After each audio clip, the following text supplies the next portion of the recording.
Welcome to the show, everybody. It is Thursday. Welcome to October. Great baseball, some lousy basketball last night, but it's football time. Week 4 begins today. Heath and Jamey, who's excited for Jets Broncos? The betting public, I guess. That's what we were just talking about before the show. The Jets opened the week with an implied total of 18.75, and it's up to 21.5 now. They're 2-point favorites on the Broncos as of Thursday morning. Wow. I've never been more excited for a football game than I have been for tonight. It's funny, Adam. I was thinking about this. Ian Rappaport of the NFL Network tweeted Thursday morning that Adam Gase's job is not in jeopardy. And I was thinking of you with your bold statement that the Jets would lose and then Gase would be fired on Friday. Yeah. Well, we'll see if they lose. I thought they probably have to get blown out for that to happen, I would say. But race to the bottom tonight. So Denver at the Jets. Yeah, we previewed that game yesterday. We will update you on some injuries. Though, looks like Jamison Crowder is going to play. Yes. Not 100% according to the reports. Tom Pelissaro of the NFL Network, but if he's out there, that's a good thing for someone who's in considering the COVID situation with the Titans and the Steelers. If you want to have somebody out there that can give you some points, especially factoring Deontay Johnson's concussion situation as well.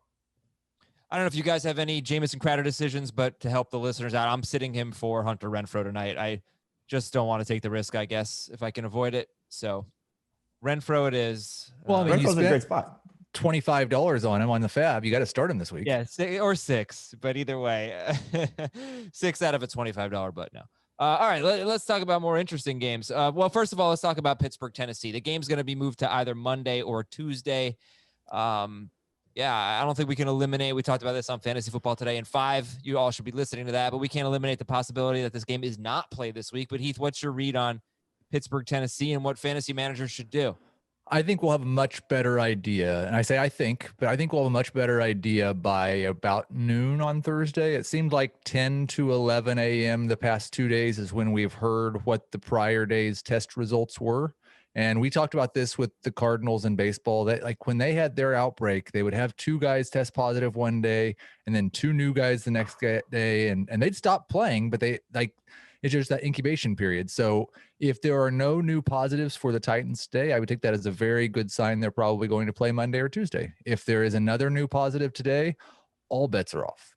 So if you are going into Tuesday night and you are thinking you're going to be in last place in your league, then you are going to have the first pick on waivers. So let's just say there's a big injury between now and Tuesday night's game, and you think, okay, I can get that player. Let's say it's Darrington Evans, because Derrick Henry gets hurt, or whoever the backup running back is that's not owned a roster, in every league. You would be the first one to get that. So everything will run as normal for waivers that go on Tuesday night if the game is played still on Tuesday. But if it goes past Tuesday, which I don't think is going to happen because they're not going to play it on Wednesday because of what the competitive scenario would be for week 5, then, it would change everything clearly. But I don't think that's a possibility at this point. But when you say everything would run as normal, like your waiver position is going to change based on the results of the Tuesday night game. What you're saying. Exactly. So that's what I'm saying is you have to, it will, like the standings usually update Tuesday morning in every league. So where you sit in waivers. You just have to do that in your head. The system will run. Right. But the system is going to update basically simultaneously as waivers run. Okay. So you can change your waivers to Wednesday if you have the commissioner product. I'm not sure about the free leagues, but you can definitely choose the night that you want your fab to run or your waivers to run. And I think you would just uncheck Tuesday, would be my guess. I don't want to screw anyone up, so maybe reach out to customer service. But it will still run as normal. You don't have to change anything. You don't have to, but you might want to. Maybe people want to see maybe people aren't going to stay up for the entire game. I don't know what time it will be played on Tuesday. we never had this before. I'm going to guess it's probably the same time as a Monday night game. Okay, yeah. If you want to push it to Wednesday, you can push your waivers to Wednesday night, Thursday morning, Wednesday morning instead of Tuesday morning. Oh, no. Sorry. Thursday morning, I guess would be, right? Instead of Wednesday morning. Right? Right. Yeah. Okay. So our waivers typically run between 1 and 2 a.m. on Tuesday night into Wednesday morning. We'll keep you updated on this. Watch HQ. Listen to the podcast, obviously. Follow us on Twitter. We'll keep you updated and let you know what you can do. Player you love this week, Heath Cummings. What do you got? Yeah, I wasn't ready for you to ask me that. Is that a new segment that we're doing now? Jamey, who do you got? Darrell Henderson's our start of the week, so I'm excited about him. I hope he'll do better than the last week's start of the week, which was Joshua Kelly. So it seems as if Cam Akers is not going to play, did not practice on Wednesday. So I like the setup for Henderson to once again be the best running back for the Rams against a terrible, terrible run defense like we've been telling you all season long, the New York Giants. So Henderson should have a big opportunity in front of him. They're a good run team. I mean, it seems like they can probably run on anyone, and they run a lot. All right, so Darrell Henderson's the start of the week. Heath. Yeah. Who do you love? I love Joe Burrow going up against the Jacksonville Jaguars. He's a top 10 quarterback for me this week. Yes, I would start him over Gardner Minshew, which probably means Gardner Minshew is going to score 30 fantasy points because every time I've told people not to start him, he's scored 30 fantasy points this year.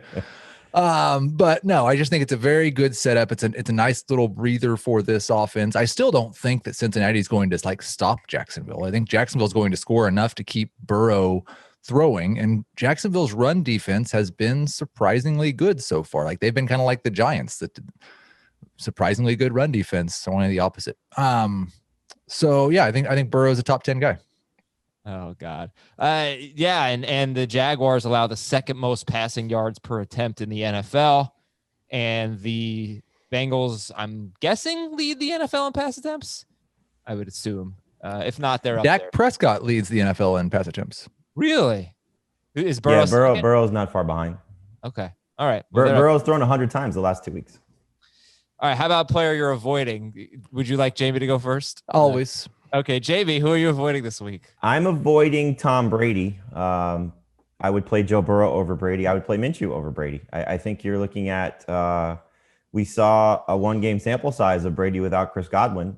And even though the Chargers are down Chris Harris, they're down Melvin Ingram, I think Brady will be okay. Like I wouldn't necessarily go run and make a transaction to pick up Teddy Bridgewater to play over Brady. I wouldn't, do something wacky. Like the only guy that I would pick up that we talked about to play over Brady is Ryan Fitzpatrick, because another scenario I like. I love the Dolphins this week. But I think for Brady, he had 10 fantasy points in week 2 without Godwin. He may not have Scotty Miller. And, Mike Evans, I'm not benching Mike Evans, but he's going to have his hands full with Casey Hayward. And so it could be a tough go for Brady, especially if he's got to rely on Rob Gronkowski to be a big-time playmaker for him. All right, so far, Darrell Henderson, we love. Joe Burrow, Tom Brady, avoid. And Heath, who's your avoid? This might be a little controversial. And I understand if you're in a 3-wide receiver league with a flex and you can't do it. But I'm kind of scared about Odell Beckham. I know that they should be chasing the score, and in theory, they will throw more. But he's still, the efficiency is even worse than it was last year. He fell to 7.8 yards per target last year, and it was like, man, what happened? If we could just get the old Odell Beckham back, he's at 7 yards per target so far this year. He's caught 50% of his passes. He might catch a long touchdown, but that seems like the hope now. It's kind of like the Stephon Diggs from last year, only they have another couple of options in the passing game that the Vikings necessarily didn't have. So I would like to sit Odell Beckham. What if I told you he's getting 10 targets though? Forget about everything you just said, and he's getting 10 targets. Would you still start him? If you could guarantee me 10 targets, then I would start him. Because what we saw in week 1 was them chasing points, and he got 10 targets against a brutal defense. Now, Kansas City probably dispelled that a little bit, but that's Kansas City. If you said 10 targets versus this Cowboys secondary, where would you rank him? That's the thing. Just most wide receivers, if you told me 10 targets are in the top 25, no matter who they are, 18-ish. Yeah. I initially came into the week with him in that range, and then he's in my top 24. It's kind of with that mindset, like you just said, I'm expecting him to have a lot of targets. I'm expecting them to be chasing points. I'm expecting Baker to have to throw in this game, but it's one of those things okay, I'm going to start Beckham. Okay. It's not fun at this point, which is hard to say, but I do think that this is kind of one of those games where we get the best of what Odell Beckham could potentially be for what he is this season.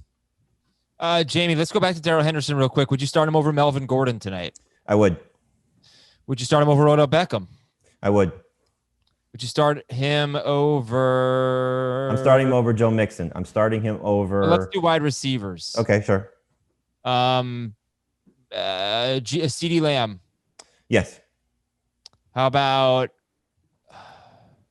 DJ Moore? He's the number one running back for me, so there's going to be a lot of receivers I'm starting more. DJ Moore? Yes. Daryl Henderson. Okay. All right. Let's go, Daryl Henderson. Big game. All right. Ben Schrager, what are we promoting today? We've got FFT in 5, our new podcast, Fantasy Football Today in 5 minutes every single morning, Monday through Friday. And Sunday mornings, Adam and Heath break down that overnight injury update. So 5 minutes on Sunday mornings gets you ready for the games. And we've got Twitch tonight.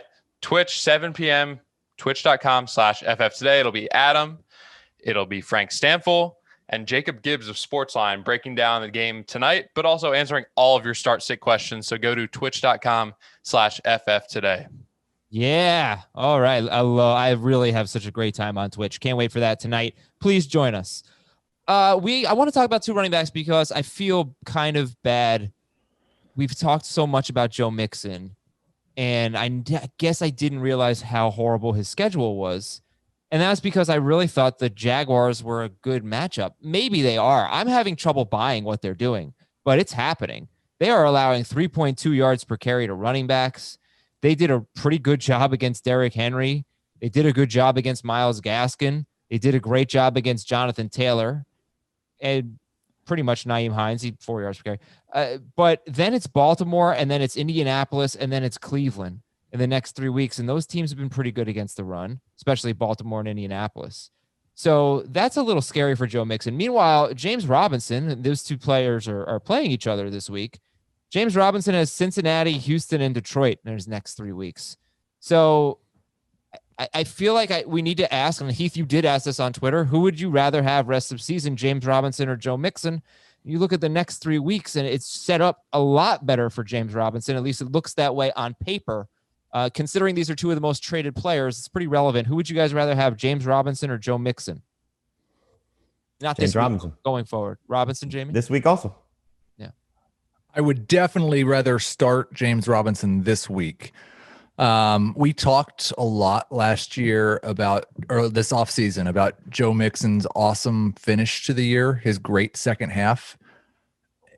Through week 9 last year, he was the number 36 running back in fantasy. Through week 9.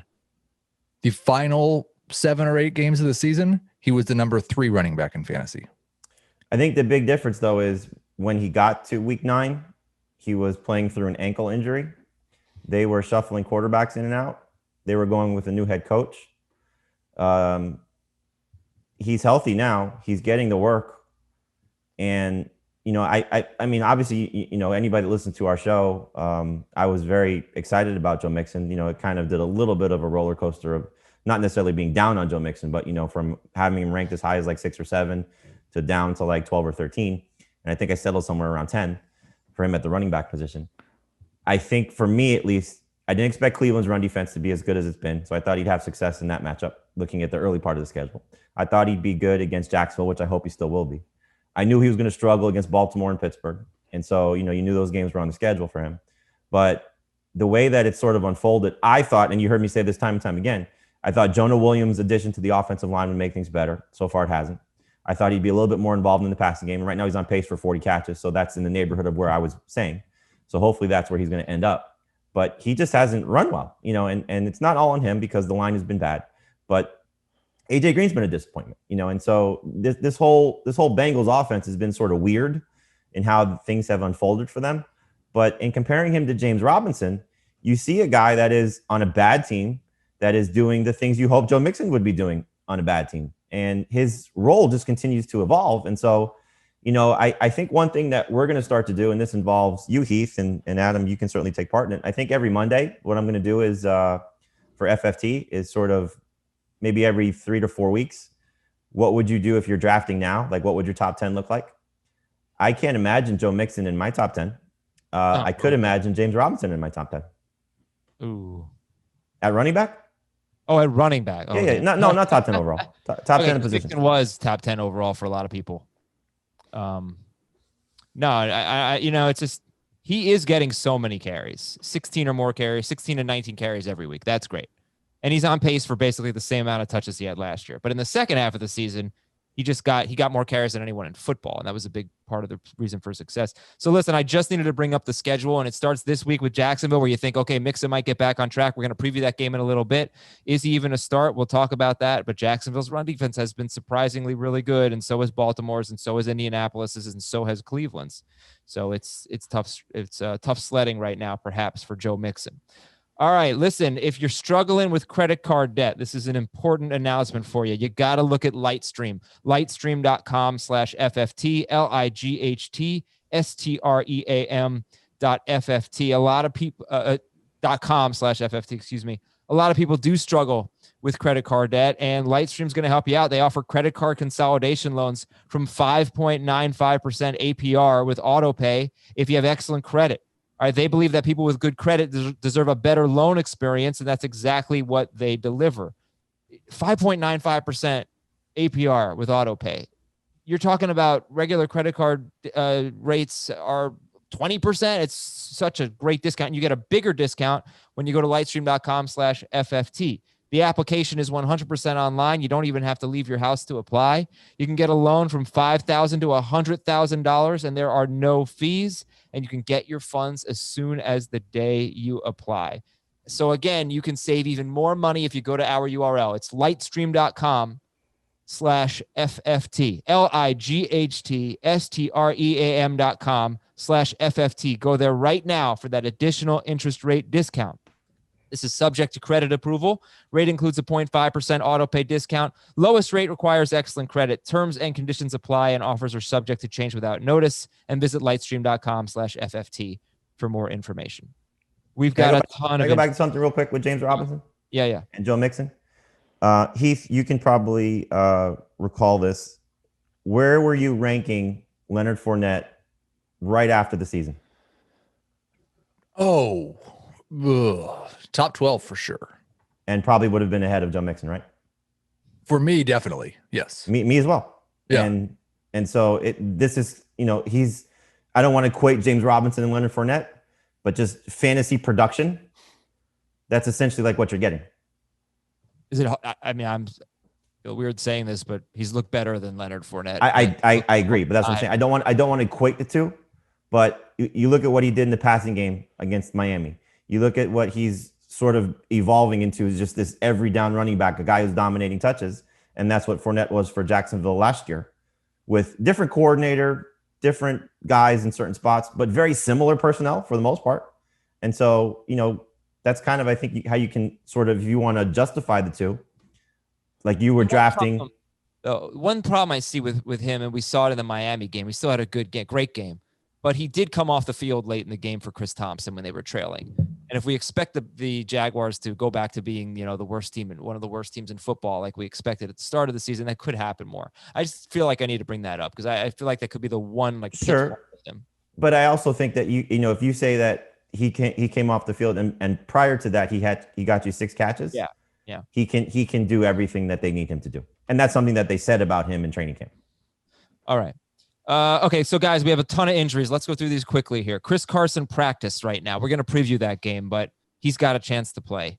So, I'm sure you'd start him if he plays. It's very funny that you have the 3 running backs that we talked about of Jeff Wilson, Carlos Hyde, and Rex Burkhead.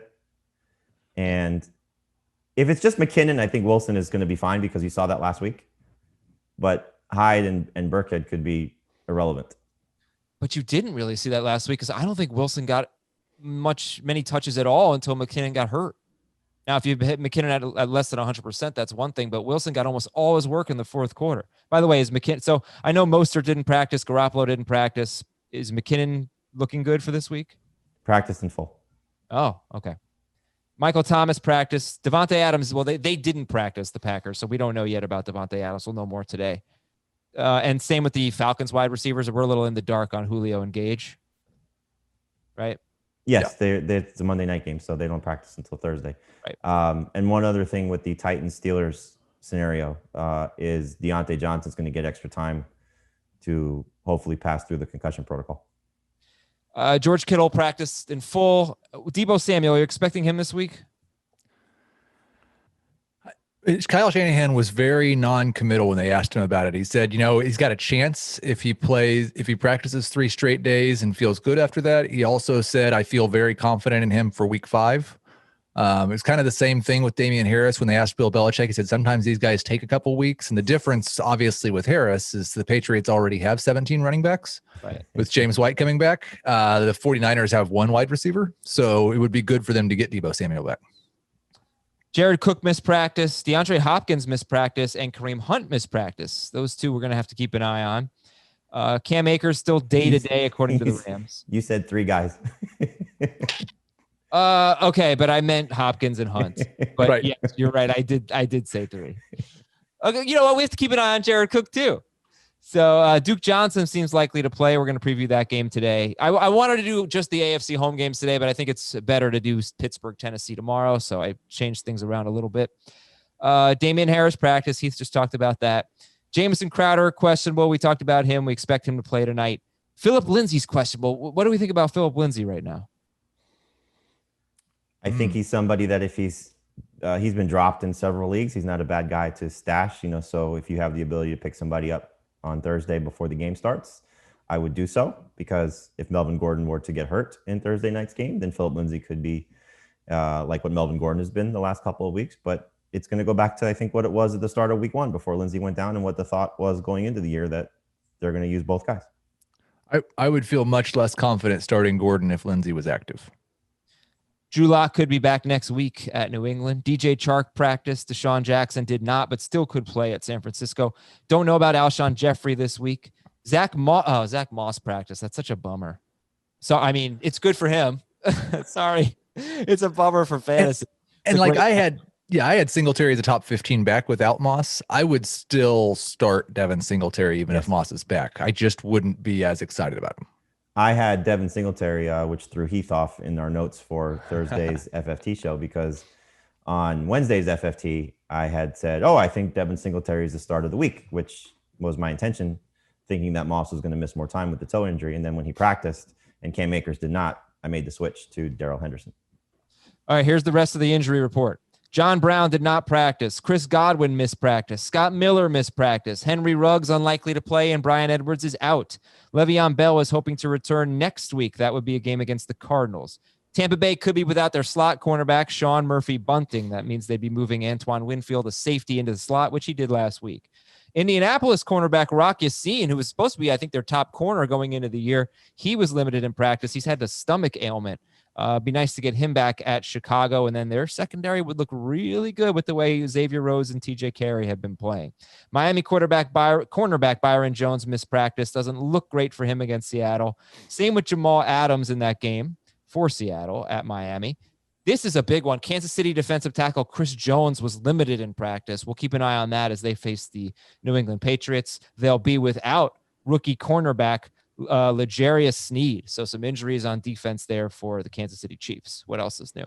Julius Peppers, Giants safety, likely to miss this week's game. Maybe that helps Tyler Higbee. Cincinnati's, what's that? Who? Wait, sorry. Jabril Peppers. My bad. Cincinnati slot cornerback Mackenzie Alexander's dinged up. Dallas left tackle Tyron Smith was limited in practice. That's a good sign. Hope to get him back against Cleveland. And Chase Young expected to miss this week's game for Washington against Baltimore. So one injury or injury-related thing you did not say is James White returned to practice. Yeah. And so Heath's point about the 17 running backs for the Patriots. So that is something for the Rex Burkhead manager to obviously keep in mind. I just wonder how quickly they'll throw him back into his role, given what Rex Burkhead has done. So it's probably a very, very messy situation for the Patriots in a game that they're almost certainly chasing points. Well, I'll give you the stat. I'm sorry. I'm sure you were going to get to it, Heath, but 4 running backs have had 32 or more receiving yards already against the Chiefs in 3 games. I was not. Nope. Wasn't going to say that at all. I was going to say it could go like wildly in either direction. You could see the Patriots like force feeding James White to kind of celebrate him, or you could see them really just kind of easing him back in. I have no idea. I don't know if like this is the celebrate James White game on the road in this type of scenario. I know what you're getting at. They want to make him feel good about himself and, given the tragedy that he's dealt with. But I would probably lean toward the latter if that's the mindset, like get back into football mode and, we need you, obviously. But I think that if you're just looking at it from a X's and O's piece, they have to use him. Like they have to use him in a big way. Well, that's our first game that we're going to preview, and we're going to watch it together, everybody, on Twitch, 4 p.m. Eastern on Sunday. So that's exciting. Tell you more with about that. Damian Williams too. That's right. And Danny Woodhead's coming on. It's going to be like a extravaganza, the home team watch party presented by Lowe's at 4:00 on Sunday. Okay. I was going to do 60 seconds rankings disputes, but I want to get into the game. So let's do just 15-second rankings disputes. Just give me like your quick 2-sentence thoughts on these players. DeVante Parker against the Seahawks. Jamey, you've got him top 13. Heath, you've got DeVante Parker 30th. Jamey, you like Parker more than Heath does. 15 seconds. I love all the Dolphins against that miserable secondary that's probably not going to have Jamal Adams and most likely chasing points. So give me all the DeVante Parker, Ryan Fitzpatrick. I like Preston Williams a lot. I like Mike Gesicki a lot. That Seattle defense, the numbers are staggering what they've allowed to wide receivers. 76 catches and over 1,300 yards. DeVante Parker is going to be a monster. Your rebuttal? Like, really, it's just this, and I didn't see it yesterday afternoon. I'll probably update it today. Was he a full go 100% on Wednesday? Parker? Because I did not see him on the injury report. He did. Okay, if he was a full go yesterday, and that came out yesterday afternoon, then I won't have him that high. And I don't think the Dolphins are quite to the level of the receivers that the Seahawks have faced so far. Oh, no, they're not Demir Bird and right. and Harry. I think that was mostly Julian Edelman, if I remember correctly. Like they both had 70 yards, Harry and Bird. Okay, 70 yards would not make DeVante Parker a top. Well, 8 catches for 70 yards. You throw in the chance for a touchdown there. I'll take 12 targets from Bird did. You just said when we talked about Beckham that anybody getting double digits in targets, I'd be shocked if the Dolphins guys are not getting double digits in targets in this game. I also DeVante Parker is as good as the receivers. Like he's awesome. Let's give this man some credit already. He's at the level of Cedric Wilson. Yes, he's at the level of Michael Gallup and CeeDee Lamb. Yes. Yeah. Okay. Let's see. Darren Waller, 12th for Jamey, 3rd for Heath against the Bills. Go ahead, Heath. 15 seconds. Yeah, and I guess again, it's probably an opponent thing where that we saw the Patriots take Darren Waller away. We saw the Bills do much better against Tyler Higbee. I can't imagine without Ruggs and without Edwards, we're going to see that little production from Darren Waller again. This is, over the last 2 seasons when healthy, the best team at defending tight ends. And what we saw from them without Matt Milano and Tremaine Edmonds in week 2 against Miami with those 2 guys out, it was staggering. And so Joe Buscaglia, who I'm going to start to call a friend of the program, covers the Bills with Athletics. He wrote a story about what they did with those 2 linebackers on the field in 2019 against tight ends. And they just basically crushed the position. And you saw them crush Tyler Higbee. Waller is better than Higbee, so he will probably have more than 40 yards receiving, but he is not a slam dunk start, in my opinion, against this Bills defense. Okay. The Startometer for the last 3 games that we will be previewing, which will be Houston, Minnesota, Green Bay, Atlanta, and Seattle, Miami. Startometer 0 to 10. David Johnson. 9. Yeah, 7. Will Fuller against Minnesota. 10. 7. Brandon Cooks against Minnesota. 3. 4.5. Sean Watson. 10. 10. Adam Thielen at Houston. 8. Yeah. What was that? Oh, okay. Who do you like better, Adam Thielen or Will Fuller? And I'll just say that teams are running all over Houston. They're not throwing very much at all. But go ahead. Thielen or Fuller? Fuller. Thielen for me. Justin Jefferson at Houston. 6. Like a 2. The thing is, like, go ahead. One of the things that concerns me a little bit about Jefferson is that happened in a game where Adam Thielen had like 22 yards receiving. Like I'd like to see him be good in a game where Adam Thielen is also a starting wide receiver, because I think Adam Thielen's going to be a starting wide receiver most weeks. Okay, back to the Startometer, 0 to 10 for Matt Ryan at Green Bay. With Julio, 10. Without Julio, 6. Yeah. That sounds about right. Aaron Rodgers. With DeVante Adams, 20. Without DeVante Adams, 10. Start him. MVS. 4.5. Alan Lazard. 10. 10 with no Adams, 5 with Adams. How about Robert Tonyan against Atlanta? Atlanta horrible against tight ends. 3. 2. Myles Gaskin against Seattle. 9 in PPR, 6 in non-PPR. 7 and 4. Preston Williams against Seattle. By the way, he is a Seattle native. Oh, wow. Never mind. Ooh. Never mind. Suburb outside of Seattle. Oh, a suburb outside of Seattle? Okay, no, never mind. He doesn't live in count. Seattle. Preston Williams? 5. 8. Wow. And Carlos Hyde. Let's say Carson's out. Where would you put Hyde?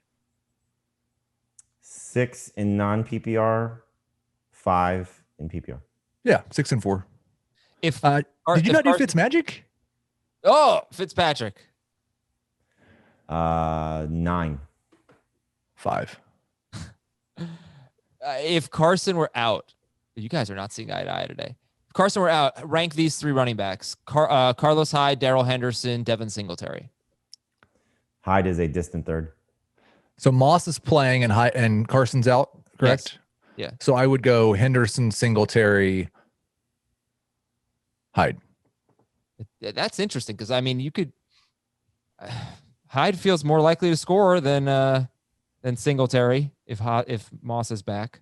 But gosh, the Raiders' run defense is so bad. All right, let's go to the game. Do you know how many touchdowns Devin Singletary averaged in college? Rushing touchdown? No. What would you guess? Just take a guess. He played 3 years at FAU. Per season? Averaged per season. 14. 14. Heath, you know the answer, right? That's Because I said it yesterday. That's way too much. It's not way too much. It's way too little. 22, I believe, is the answer, right, Jamey? He averaged 22 touchdowns, rushing touchdowns a season at FAU. In 2017, he scored 32 rushing touchdowns. I thought it was a misprint. That's relevant this week because the defense he's facing is very similar to the defenses he faced at FAU. That's very true. All right, here we go. New England at Kansas City, your stat of the game. The Chiefs, they've struggled against the run, but they're also, for the second year in a row, really bad against pass-catching running backs. They give up the 7th most receiving yards to running backs. They gave up the most last year. And David Johnson at 32 yards, Austin Eckler, 55, Josh Kelly, 49. And the Baltimore running backs, actually was all Dobbins, 38 receiving yards. So, you know they score a lot of points. You know teams are throwing a lot. And what does that mean to you when you see that vulnerability for the Chiefs and with Burkhead being so involved in the passing game without James White, and then White, obviously, when he's healthy, so involved in the passing game? You know, how do you approach that? It's unfortunate because you would like for it to be a situation where it's Burkhead without White or White fully acclimated into the offense. And in that case, either of them would be close to must starts in PPR. With the situation as we currently have it, I don't think you can start either as anything more than like a boom or bust flex. So you're just hoping that it turns out James White gets his role back fully, or you're hoping that it turns out that they're going to give White a week to work back and you start Burkhead. But it's all based on hope. We don't really know what their roles are going to be, but you'd expect someone to be good as a pass catching running back. If White is active, which at this point I'm assuming he's going to be active, I would start him in PPR. And this is risky because you know what the touches are for these other 2 guys I'm about to say. I would start him in PPR over Todd Gurley and Mark Ingram, because what the up and down of those 2 guys has been through 3 weeks, I think just given the matchup, the opponent, what White means to this team, as Heath alluded to, maybe, you know, they want to just make sure he's the same mindset moving forward, given the tragedy that he's dealt with, that he's, you know, going to be the guy that he's been for them. that they're going to use him to the same capacity. It is completely risky. He's just laid that out for you. It could be Burkhead still doing those type of things because he's been good in that role for the last 2 weeks and showed you what he can do. Forget about the 3 touchdowns last week. Look at the receiving numbers that he's done in the 2 games that he's played without White. That's what you're looking for Burkhead if he's in that role. So I think if White's going to play, that they're going to play him to his same capacity, and I would take that risk. That's in PPR.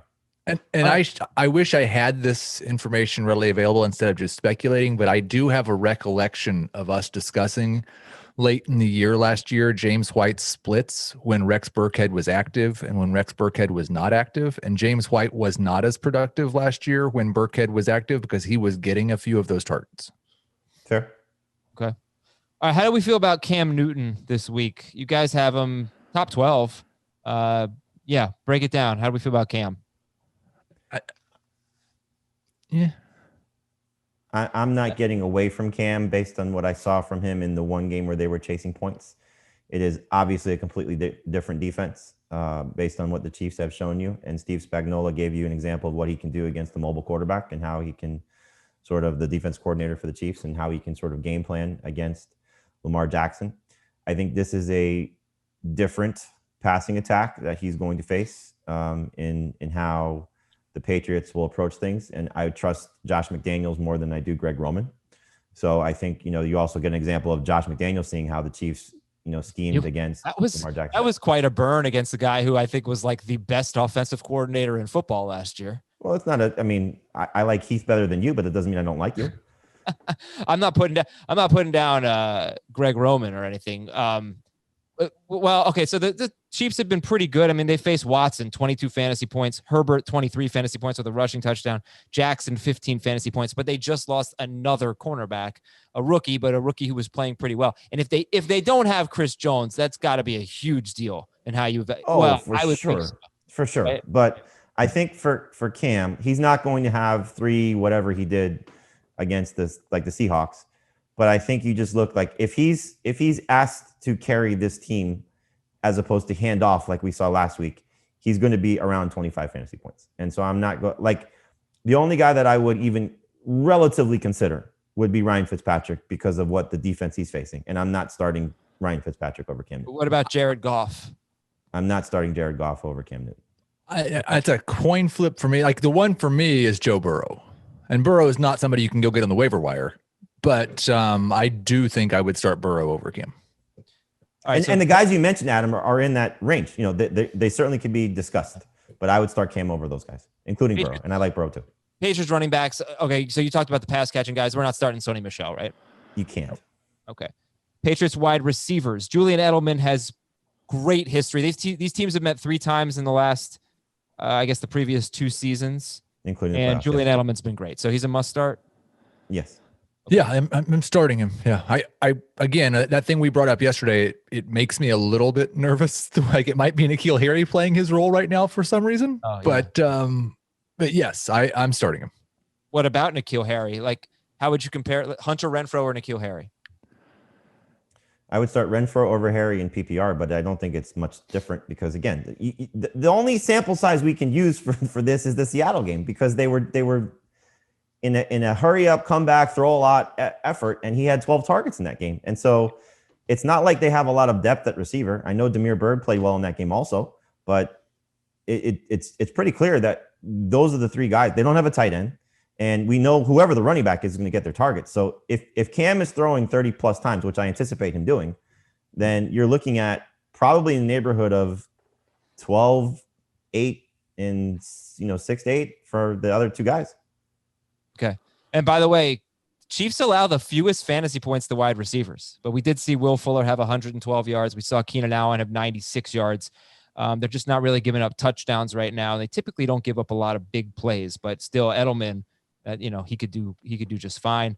Patrick Mahomes, you're starting him, although Jamey's got him 5th. Didn't learn his lesson from last week. I'm sure you have a lot of quarterbacks you love this week. It's a good week. Yeah. All right, Clyde Edwards-Helaire's top 12. The Chiefs are easy because you're starting them, but the Chiefs, it's almost like, well, let's talk about like Sammy Watkins, Mecole Hardman, because you're starting Tyreek Hill, you're starting Travis Kelce. We can talk about them in DFS, but in just a regular league, redraft league, Sammy Watkins, starter sit, Mecole Hardman, starter sit. You can't actually trust them. If you're in a bind, both of them have the upside of being a top 20 receiver any given week because they play with Patrick Mahomes, but they have a floor that's like almost invisible. So I don't want to, neither of them are in my top 40 receivers right now. I would still prefer Sammy Watkins. I would say that I would start Sammy Watkins over the rookies that boomed last week. I look at the history for Sammy Watkins against the Patriots, and it's I think it's 7 games that he's played against them in his career. A few of those were Buffalo early in his career when they were in the same division, but he's faced them, like you said, the 3 times with the Chiefs going back the past 2 seasons. The only good game he had against them was in the playoffs, and I think he had 4 catches for 114 yards. So in those 7 games, he had a 6 for 60 and a touchdown. I believe that was with Buffalo. So they do a good job of taking him away for whatever that's worth. And because they'll move Tyreek in and out inside the slot and outside, he's going to most likely avoid Stephon Gilmore. I could see Gilmore on Sammy Watkins more often than not.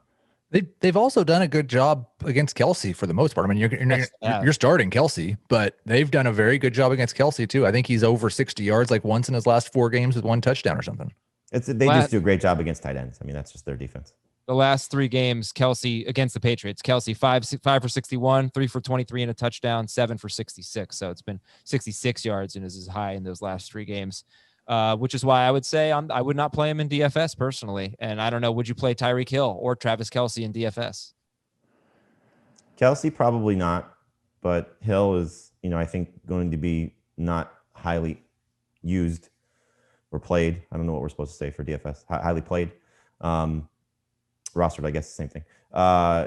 So yeah, probably falls into the contrarian category. Yeah. One thing to know, just in general, scoring is way up this year. And I mean, look at what the Seahawks wide receivers did against the Patriots, and DK Metcalf burned Stephon Gilmore. It's just harder to play defense now. They're not calling holding nearly as much, not even close. And they're calling more defensive pass interferences. So it's just it's hard to get away from great offensive players on great offenses. And last thing here, guys, which DST would you start? Just real quick, the Chiefs or the Patriots? The Chiefs. I think I have the Patriots higher, but I don't want to use either of them. All right. Buffalo is at Las Vegas. Stat of the game. The Las Vegas Raiders allow the most fantasy points to running backs.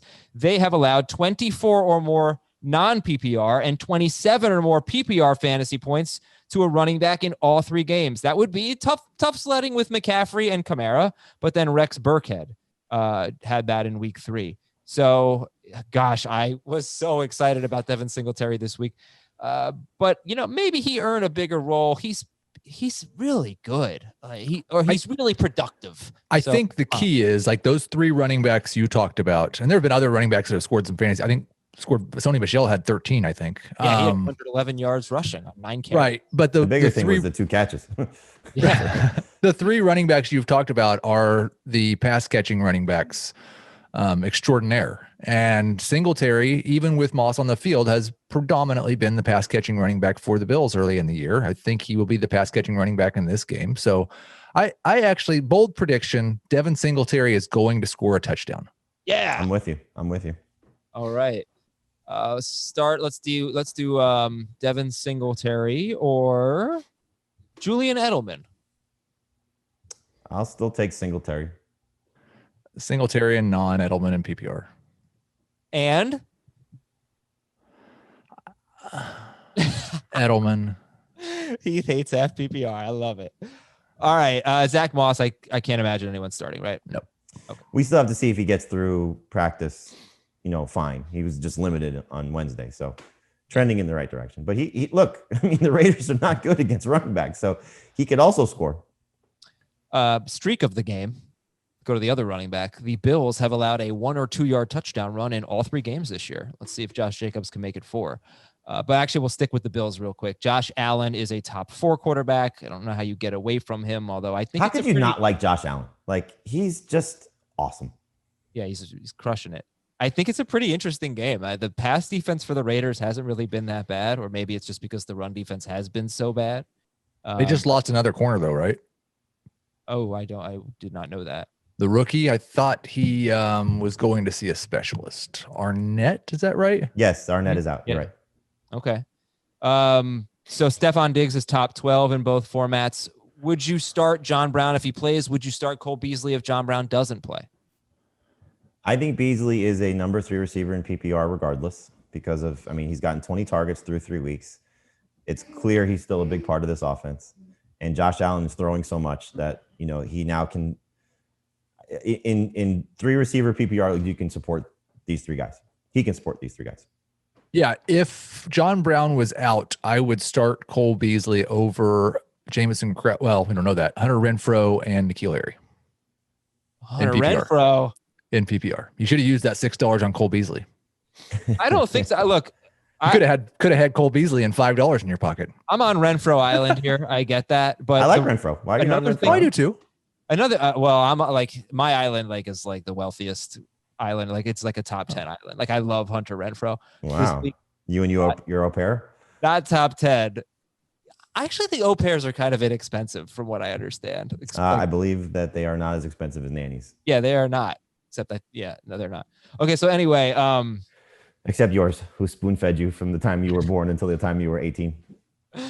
Renfrow, 55% roster. Like, not only is he the lead wide receiver, but Darren Waller has a tough matchup here. So isn't that even better for Hunter Renfrow? Renfrow. How is he not, Jamey? Like Heath doesn't think so. So you tell me, how is Renfrow not the second best wide receiver in this game behind Diggs? If John Brown's out, I think he is. And if John Brown's in? I would start John Brown over him just based on the upside. But you saw what Renfrow is going to get. And you go back to last year, I know the production was fluky, the long touchdowns, we could talk about that all you want to, but he had 9 touchdowns in the last 2 games, or 9 targets in the last 2 games, I believe, and 9 targets last week. And so Derek Carr trusts him. There's nobody else. I don't think Nelson Aguilar is coming in and commanding targets. Waller, I think, is going to get taken away. And so, I'm with you. I think Hunter Renfrow Island is better than Cole Beasley Island. It's warmer. Plus, the Bills should be able to score, we think, because the offense has been awesome. All right. And then Josh Jacobs, everybody's going to start. That's it, pretty much, I think. Darren Waller is, we already debated him. Wouldn't the Bills will be able to score be a point in Cole Beasley's favor? No, I think it's a bigger point in Hunter. It's for both of them, but I think it's bigger for Renfrow. I would rather be on the team that's going to be able to score. No, I'm saying that they're going to have to throw a lot. It is a correct statement, but a weird theory. No, excuse me. You guys use this all the time. They're going to be chasing points. Right. But you're saying why are they versus the chasing team points? that's going to score the points. Cole Beasley is potentially the third option. I really feel like Renfrow is leading the team in targets. Now, look, it could be a weird game where somebody else has maybe it's Nelson Aguilar, and it's like, oh, crap, of course it's Nelson Aguilar this week. But, Renfrow's, to me, their number 1 receiver. They're going to be chasing points. That's a good setup. Renfrow Island. It is, yeah. Come join us. All right. Waller we talked about, but Jamey, give me 2 or 3 names that you'd start over Waller. Heath has him third, so this is not going to apply to Heath. But I would start Dalton Schultz over Darren Waller this week. I think the targets will be more in Schultz's favor, and they were, if you look at it from last week's perspective alone. Okay, that was not 2 or 3 names, but that's fine. Cool. A second name besides Dalton Schultz that you could find somewhere? No, maybe you have both start guys. over him. I'd start TJ Hawkinson over him too. Over Waller, okay. Colts at the Bears. Stat of the game, Bears run defense, not so good. Adrian Peterson, Todd Gurley, Brian Hill, all averaged 5.7 yards per carry or more on 9 or more carries. Not the best stat of the game, but didn't have a good one. But you should be confident in Jonathan Taylor, right? We like Jonathan Taylor. Yes. Okay. These 2 teams allow the fewest fantasy points to quarterback. Can I say something real quick about Jonathan Taylor? Yeah. If you have an open roster spot, please go pick up Jordan Wilkins. Okay. All right, these 2 teams allow the fewest fantasy points to quarterbacks. I can't imagine we're starting either guy, Rivers or Foles, right? Yeah. I would prefer not to. No. Who's a better start in PPR? This is a stupid question. I'll ask it anyway, just to talk about 2 players in this game. Nyheim Hines or David Montgomery? Montgomery. Yeah, it was a stupid question. Talk about David Montgomery though, because that's a tough one, I think. I don't love the matchup for him. I do like the potential of him with more targets. He's had 3 targets in every game so far. And now you have Tariq Cohen gone. And I'd like to see Cordell Patterson get an opportunity to fill the Tariq Cohen role, but I'd much rather have David Montgomery do it. So, if Montgomery can get to 5 or 6 targets a game with now a less mobile quarterback, because we know Trubisky likes to escape the pocket because he has to. I think that Montgomery's in a spot that is trending up. So he's a good number 2 running back, but I wouldn't get overly excited about him this week because the Colts defense is really good. I would start David Montgomery over Joe Mixon. Are there any wide receivers in this game other than Allen Robinson that you would start over David Montgomery? Any wide receivers in this game to start over Montgomery? Yeah, T.Y. Hilton, Anthony Miller. Would you go with any of them? Either of them? I would start Allen Robinson over him. That's it. That's what I said, other than Allen Robinson. Oh, I'm sorry. No, I would not start the Colts guys over him. No. Okay. Colts have been pretty good against wide receivers. Like I said, their cornerbacks are playing pretty well. Like they crushed Adam Thielen. But I assume you guys still feel like got to start Allen Robinson. Yeah. I mean, he's probably looking at 15 targets in this game. Okay. Montgomery or James Robinson? Robinson's a top 6 running back for me, so you're going to have to find a lot of guys I like better. Montgomery or Carlos Hyde if Montgomery out? Montgomery. I'm not sure I get that. What do you guys have against Carlos Hyde in this hypothetical scenario? They're letting Russ cook, Adam. Yeah, but still, like, Chris Carson's been a must start. So, I mean, Hyde. Chris Carson's better than I devised an entire stat based on how inefficient Carlos Hyde is with the football last year. Can we fully assess the Dolphins' run defense? No, we're just gonna be. But the Colts, we can fully assess. The Colts have a good run defense. Right, but the Colts are facing a guy that we know is going to get a lot of work in Montgomery. I don't know that they're not going to use Travis Homer in passing down situations. I don't know that they're going to use Travis Homer maybe to be their only healthy running back because Carlos Hyde also did not practice on Wednesday with a shoulder injury. All right, who's the second best wide receiver in this Colts-Bears game? Is it Hilton? Is it Miller? I hope it's Hilton.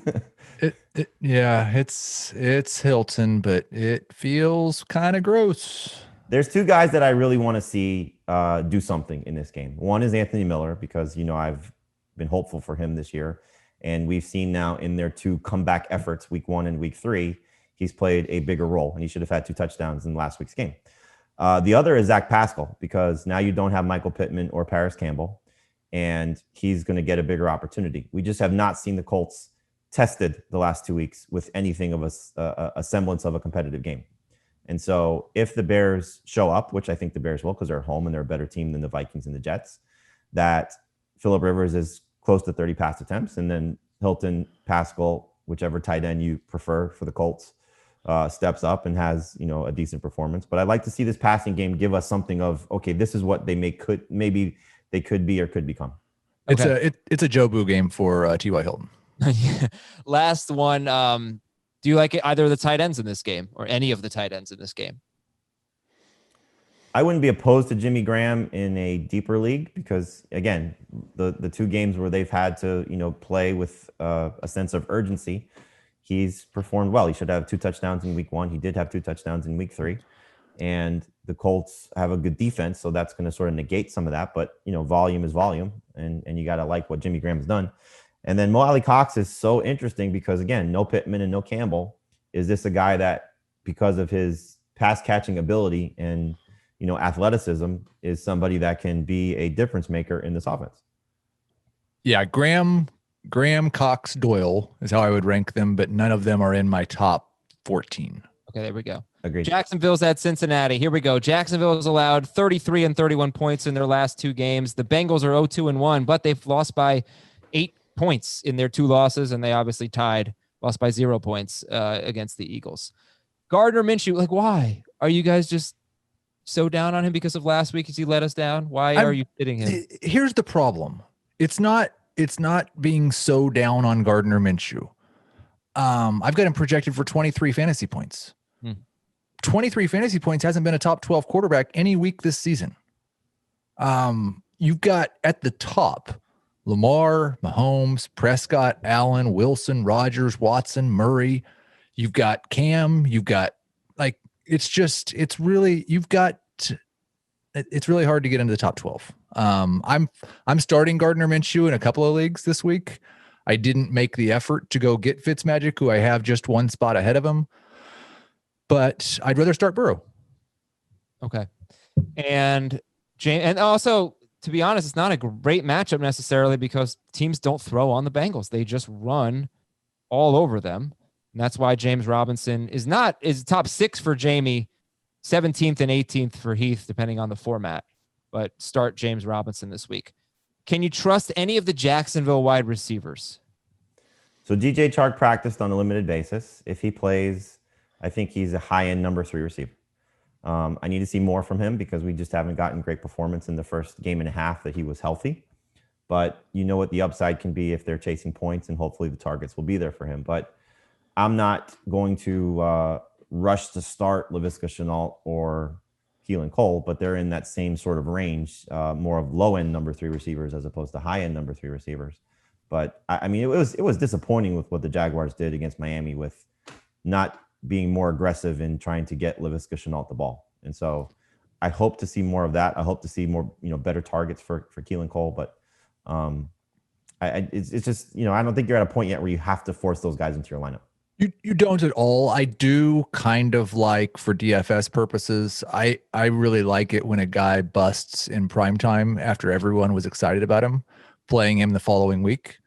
And Laviska Shenault's dirt cheap, so I will have some Minshew Shenault stacks in DFS, and I'm still starting Shenault in a couple of deeper leagues where I start 3 receivers and a flex.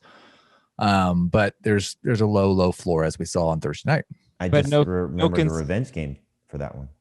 No consideration for Chris Conley in DFS because he's got 15 targets in his last 2 games. Not a Chark plays, no. All right. He was so bad on third. He was so wide open. He should have had a 28-yard touchdown, and Minshew missed him. He was wide open. But this is the Tyler Eifert revenge game. Okay. Oh, it is Tyler Eifert revenge game. I forgot about it. Yep. Okay, DFS. Joe Burrow is top 12. He's right on the border there. 2 straight games with 300+ passing yards, multiple touchdowns. Jaguars give up the 6th most fantasy points to quarterbacks. They've been terrible 2 weeks in a row. All right, Joe Mixon. You said it, Adam. They should be better. Their record should be better. That first game against the Chargers, that touchdown should have counted for AJ Green. He's legit. He is as good as the number 1 overall pick should be. All right, let's talk about Joe Mixon. I'm sorry, I am gonna hurry you along, or we're gonna have a 2-hour show. Joe Mixon here. Where do you guys have him ranked? Start or sit? He is a start, but I would rather start James Robinson. I would rather start Darrell Henderson, and in PPR, I'd rather start Devin Singletary. Agree with all of that. Would you rather start DJ Chark or Joe Mixon? Mixon. AJ Green or Joe Mixon? Mixon. Tyler Boyd or Joe Mixon? Still Mixon.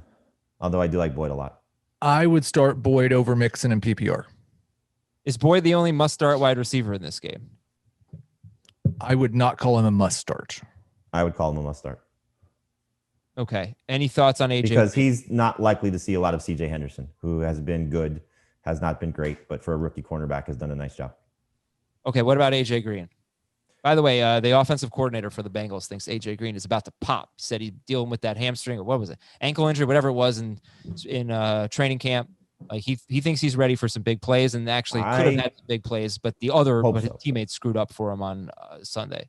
I hope so, but this has to be one of those games where he shows you something, because 2 weeks ago against Cleveland, the targets were there and some bad throws, some bad drops. It was not good. Then he struggled last week in a tough matchup and did not get the targets, where it went all to Tyler Boyd. And remember, going back to training camp with AJ Green not there, what did we hear a lot about? The rapport between Burrow and Boyd was really good, and it's now carried over to the season through 3 games. Yeah. So I guess that means sit AJ Green. I don't think it's an outright sit AJ Green. Heath is right. Whenever you're getting a guy that's getting as much targets as he has, and him and DJ Moore are very similar. They're both top 10 in targets at the position. And you've yet to get a great game from AJ Green. Moore at least gave you one in his toughest matchup to date. But I think in terms of AJ Green, it depends what you have on your roster. Like I have AJ Green in one league where I play 2 flexes. It's a PPR league. And I have to decide between 2 guys that I don't love. And one of them is Darren Waller. And so I think AJ Green's situation is better than Darren Waller. So I'm going to play him over Darren Waller. Yeah, but I need to see something. Like, right. I need something from him. In the Joe Boo game rankings, AJ Green is ahead of T.Y. Hilton for me. Okay. AJ Green or Hunter Renfrow? Still AJ Green. AJ Green. Let's go to the Drew Sample. The Jaguars are terrible against tight ends. That's mostly been Jonnu Smith. He had 4 for 84 and 2 touchdowns. Small sample size. Okay. Drew Sample. Drew Sample is also like doctor jargon, right? Drew Sample. If you drew it up, you need a bigger sample size to see if you want to start him. Chargers at Tampa Bay. Stat of the game. Only 2 wide receivers have more than 6 targets against the Chargers. That'd be AJ Green and Tyreek Hill. And Hill was the only one who was good. So we know that the Chargers both these teams are really good against wide receivers. Are you confident? The Chargers now are down a guy. And the Bucs are down a guy, most likely their slot wide receiver. Both teams are without their slot wide receivers. The only thing is the Chargers were really good without Chris Harris last year. Well, I should say the Chargers are down 2 guys because Melvin Ingram's loss is big too. All right. So do you have confidence in the wide receivers in this game? I'm not benching Mike Evans even in a tough matchup. Yeah, I'm starting Evans and I'm starting Keenan Allen. Yep. Okay. Sit Justin Herbert. Sit Josh Kelly. Yeah. This run defense is great. Yeah, like even if Josh Kelly had a monster game last week, that bum. But even if he had a monster game last week, I still would set him this week. I think it's interesting to rank the running backs not named Austin Eckler in this game. Because you can't have any, I have no confidence in any of them. Sit. Well, how we rank them. I will say this. Leonard Fournette did not practice on Wednesday with an ankle injury. If he's out, I would love Ronald Jones. Yeah, and the Chargers so far, I think they've been good against the run, but they did put a defensive tackle on IR last week, so we'll see how that plays out. In terms of Eckler, this team, the Bucs are allowing the 4th most receiving yards per game to running backs. Is he still, even against maybe the best run defense in football, is Eckler a must-start guy? Yeah. Now I will say I have Henderson ranked ahead of Eckler in non-PPR because I don't think he's going to have a lot of success on the ground. But like we saw last week, they finally said, okay, let's throw him the ball. He's pretty good at that, and he had 11 catches. So PPR, he's like top 5. What about Mike Davis versus Austin Eckler? I would start Eckler over Davis in both. I have Davis ahead of Eckler in PPR, and it feels gross, and I'll probably change it. Okay, Keenan Allen, we're starting. Should we talk about that, or it's like this is a tough. Although Mike if they don't have their slot receiver, then their slot corner, then Mike Williams may not play. Right. He might get it's a situation like Allen Robinson. He might get 15 targets. Yeah. Okay. Hunter Henry is top 10, top 8 in PPR. And Tampa Bay's been fine against tight end. You're starting Hunter Henry. You know what he's doing. Again, may also benefit with Mike Williams not being there. Tom Brady is a sit. Start MIN-HOU over Brady? You had to? I would, yes. Okay. But Fitzpatrick, we're starting over him. Joe Burrow, we're starting over him. Jared Goff. Okay. So sit Brady. The running backs, if they both play, they're both sits, right? For Tampa? Yeah. Yeah. I would prefer Jones over Fournette after what we saw last week. But if Fournette is out, then Ronald Jones, I would start him over the 3 waiver wire guys that we've discussed. What about Joe Mixon? I would start him over Joe Mixon, yes. And then what is your interest level going to be in Scott Miller if he plays? He's got his own island. So there's Renfro Island, there's Beasley Island, and there's Miller Island. I would also throw Greg Ward in there as Greg Ward Island. 4 guys that have similar type of production expectations. Could see a good amount of targets. Could certainly have an opportunity to play well. Very low touchdown potential. But I think all those islands are interesting from a waiver wire need perspective. And if you were going to vacation on just one of those islands, or how would you rank those islands if you were, making a vacation? For me, I'd probably go to Las Vegas first, then okay, then maybe Niagara Falls second. Oh, well, Cole Beasley will be there. Then probably Tampa, St. Pete area is nice. Oh, have a nice lunch with Scott Miller. And then Philadelphia would be last. But I like all four of those guys. Board. Okay. Starter sit Rob Gronkowski, Heath. No, I don't buy it. Okay. Bucks DST is 6th. Minnesota is at Houston. The stat of the game is really just about how teams are attacking Houston. Now, it's a little different because teams have been beating Houston because they've been facing great teams who have been able to run the ball. But they've seen the second most rush attempts in the NFL behind only Cincinnati. They've allowed the fewest big passing plays in the NFL, but they've seen the 4th fewest passing play. Can I ask you a question about that? Is the rushing stats from running backs or rushing stats because of Lamar Jackson too? Oh, no, it's everything. I mean, Clyde Edwards-Helaire had a huge game. James Conner had a huge game. Right, but it's a little different when you have Lamar. Yeah, I actually don't think Lamar had that big of a game rushing against them. Do you remember what? No, but I'll tell you. I'll look it up. What marking? Well, I can say that the Chiefs and Steelers running backs both had 32 and 33 rush attempts against the Texans. The Ravens running backs had 21. Okay. So yeah, it was like it's 86 running back rush attempts in 3 games, nearly 30 per game. So Dalvin Cook, they could really ride Dalvin Cook, even though the Texans are going to score a lot of points. But I think we talked about we it. hope. What's that? We hope. Yeah, we hope. Thielen is a must start. Lamar Jackson had 16 for 54 in that game. Okay. And Justin Jefferson is like a number 3 wide receiver. Actually, he's not ranked for Heath. Again, and it's just, it was 1 week of a big target spike when Adam Thielen saw almost nothing.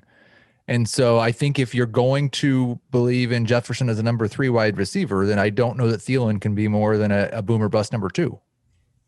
I would just expect that with the way the Vikings season has gone so far, that I know they want to still be ground and pound and hope their defense is going to be successful. But living in the 25 to 27 pass attempt range is clearly not working for this team. And now you've seen that you have a second guy. Like I don't think they knew they had this type of upside. I'm going to guess. I mean, you had no preseason, you had no offseason to sort of see how good maybe Justin Jefferson can be if we just say, hey, let's attack him. Let's use him. They moved him outside. He didn't play outside at all. And being creative with him. And so now it's okay. Maybe we see 30 plus pass attempts. And it's a guess. And I know Heath doesn't live in this world, so I get why he's doing what he's doing. And I think you met the 4 islands are all in better spots than Justin Jefferson because, no offense, I don't think a lot of people are going to want to trust Justin Jefferson yet. Why do you not want a vacation in Minneapolis, Jamey? I do want a vacation in Minneapolis. That's why I stopped myself from saying that. Offensive. That's why I stopped myself from saying it. Because I've been to Minnesota and it's beautiful. And actually in December, it was beautiful. Land of 1,000 lakes. That is true. Yes. I just think that Justin Jefferson still has something to prove, but I'd like to take the chance on him if I'm stuck, given the opportunity that he showed you last week that he can be good when used. All right, we're not going to start the tight ends in this game. We are going to start Deshaun Watson. He's 8th for Jamey, 9th for Dave, and 7th for Heath. So he's ahead of Joe Burrow. He's ahead of Matt Ryan if Julio Jones doesn't play. Basically, like ahead of everybody except for the truly elite guys, I would say. And I just like to say that I did, as a child, vacation in Minnesota 3 years in a row and caught the largest crappie on Bowstring Lake one year and have it in a book that says that. Do you really? Do you think I'm a good fisherman, Heath? I have no, I don't, because all fishing takes place outside of your apartment and you would never leave your apartment. Yeah, it's true. I do have like a magnetic fishing game that I play with my son, but I am the kind of fisherman who would make you put the worm on the hook because I think it's disgusting. So yeah, not for me. David Johnson, very confident in David Johnson this week? Yes. As confident as one can be in David Johnson. Okay. I think for the Texans, here's the way I think you approach it. The 3 main guys, Watson, Fuller, and David Johnson. For as bad as the schedule has been, you got 2 20-point games out of Deshaun Watson. You got 2 very good games out of Will Fuller. And you got 2 successful fantasy games out of David Johnson, one really good one in week 1. If that's where they're coming from, given the opponents that they just faced, imagine how good the ceiling can be as the schedule lightens up. So this is now a huge jumping off point for all three of those guys. Now, clearly there's health involved with the receiver and the running back because we know what their history has been. But this should be just an awesome setup for these guys moving forward, starting this week. So you should be very happy with them, given the fact that you probably started both, more so Johnson than Fuller. But now it's about to get just amazing production. At least that should be the expectation. Okay, Brandon Cooks or Justin Jefferson? Cooks. I would take a chance on Jefferson, but I could certainly understand being safe and playing Cooks. And that's it. Sit the DSTs in this game. Although actually Houston's DST is 12th for Dave and Jamey, not ranked for Heath. But I think, you're looking at a team that just played three of the best offenses in football. Now, how can they be against the quarterback that for the first 2 weeks took a safety and then last week threw 2 interceptions? Kirk Cousins, when the volume goes up, maybe the production follows, but also the turnovers as well. Atlanta's at Green Bay. This is the highest scoring team in the NFL against the defense that has allowed the most points in the NFL. So Green Bay should score a lot of points. Been a pretty tough start to the season for Atlanta. They've lost a couple of heartbreakers. Your stat of the game, the Packers allow the third most fantasy points to running backs and 5.37 yards per carry to running backs. And they were bad against running backs last year. So what's the deal with Kenny Clark, by the way, their nose tackle? I believe he practiced on a limited basis. Last week. But Gurley, God, I should really know this. But Gurley, okay, because like we know what to do. Aaron Rodgers are starting. We've talked about the wide receivers already. And Aaron Jones are starting. The wide receivers for the Falcons, pretty much, if they play, you play them. Todd Gurley, though, coming off a better game last week, like what do you think about him in what looks like a really good matchup? It is a good matchup on paper, but if you look at from the rushing yards allowed, the rushing yards haven't exactly been great for the running backs facing the Packers. It's been more of the passing game, and he's non-existent. Kenny Clark, by the way, did not play, Jamey. I'm sorry, last week. And I know, but he was practicing last week, so I think what I saw, maybe trending in the right direction. Right. I think that Gurley's going to have to score. I mean, that's what we've seen from him through 2 of 3 games. And yes, he did run better. 14 for 80 is a much better stat line than what he showed you the week 2 performance. But chasing points, not involved in the passing game, and a run defense that for stopping the run has been better than what they've done in stopping the pass catching backs. So throw to Gurley, great. He could be really good. Not throwing to Gurley, which is what we've seen. He's got 3 catches on the season. I can't trust it. Hayden Hurst, start or sit? You don't want to start him. I would still, and this is a little bit of stubbornness maybe, but I would still start Hayden Hurst over Jimmy Graham. I would still start Hurst over Eric Ebron. But I would, I've kind of lost confidence in Evan Ingram. I would start Ingram over Hurst if someone dropped him. I'd still start Higbee over Hurst. So he's right at the very bottom of the tight ends we had in the top 12 that have really kind of underperformed. I mean, Higbee's a weird guy to say that about because he has 3 touchdowns, but 2 of the games have been disasters. The thing with Hurst is that we're not going to know because, until we see the injury report, is if Julio and Gage are out, then I'm hoping we see a target spike for him. So he would benefit if those guys don't play. And if you want to take a total dart throw, I don't know, if you're really deep league, Robert Tonyan has scored in 2 straight games, and the Falcons have been horrible. 4 touchdowns to tight ends in 3 games, 88 yards to Dalton Schultz, 60 yards to Jimmy Graham. You just don't know that it's going to be Robert Tonyan, so it's very risky. Seattle at Miami, start everyone. And that's it, start everyone. What about Greg Olsen? Greg Olsen or Hayden Hurst? Hurst. Mike Gesicki or Hayden Hurst? Gesicki. Love Gesicki. Gesicki by a lot. Myles Gaskin or Joe Mixon? I'll still start Mixon, but Gaskin in PPR, I mean, we keep Gaskin for him to fail, and he continues to show us miles of production. You are loving this. You better hope he keeps it up. Actually, the Seahawks have been pretty good against the run. 2.74 yards per carry to running backs. They've been terrible against the pass, but even Zeke struggled against them. He had 14 carries, 34 yards, and a touchdown.